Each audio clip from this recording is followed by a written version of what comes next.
എന്നും എപ്പോഴും എല്ലാത്തിനും കേരള പോലീസ് ജനങ്ങൾക്കൊപ്പമുണ്ട്. ഇനി മുതൽ അടിയന്തര ഘട്ടങ്ങളിൽ രക്തം നൽകാനും കേരള പോലീസ് ഒപ്പമുണ്ടാകും. ആവശ്യക്കാർക്ക് കൃത്യസമയത്ത് രക്തം എത്തിച്ചു നൽകാനായി ആരംഭിച്ച കേരള പോലീസിന്റെ ഓൺലൈൻ സേവനമാണ് പോൾ ബ്ലഡ്. ഇതുവഴി അടിയന്തര ഘട്ടങ്ങളിൽ ആവശ്യക്കാർക്ക് രക്തം എത്തിക്കാൻ പോലീസിന്റെ പോൾ ബ്ലഡ് സേവനം സജ്ജീകരിച്ചിരിക്കുകയാണ്. കേരള പോലീസിന്റെ മൊബൈൽ ആപ്ലിക്കേഷനായ പോൾ ആപ്പിന്റെ സഹായത്തോടുകൂടിയാണ് പ്രവർത്തനം.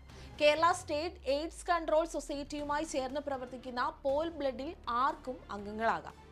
എങ്ങനെയാണ് സേവനം ലഭിക്കുക എന്ന് നോക്കാം. രക്തദാനത്തിനും സ്വീകരണത്തിനുമായി രജിസ്റ്റർ ചെയ്യാൻ പ്ലേ സ്റ്റോറിൽ നിന്ന് പോൾ ആപ്പ് ഡൗൺലോഡ് ചെയ്യുക. ആപ്പിൽ പോൾ ബ്ലഡ് എന്ന വിഭാഗം തിരഞ്ഞെടുക്കുക. രക്തം നൽകാൻ ഡോണർ എന്ന രജിസ്ട്രേഷൻ ഫോറം പൂരിപ്പിക്കുക. രക്തം ആവശ്യമുള്ളവർ റെസിപ്പിയന്റ് എന്ന ഫോറം പൂരിപ്പിക്കുക. രജിസ്ട്രേഷൻ പൂർത്തിയായാൽ കൺട്രോൾ റൂമിൽ നിന്ന് നിങ്ങളെ ബന്ധപ്പെടുന്നതാണ്. രക്തം അടിയന്തര ഘട്ടത്തിൽ സ്വീകരിക്കാൻ മാത്രമുള്ളതല്ല, രക്തദാനത്തിന് നാം തയ്യാറാകണം. ഇതുവരെ പൊതുജനങ്ങളുടെ സഹായത്തോടെ 1,00,000 യൂണിറ്റോളം രക്തം ആവശ്യക്കാർക്ക് എത്തിച്ചു നൽകാൻ കേരള പോലീസിന് സാധിച്ചിട്ടുണ്ട്.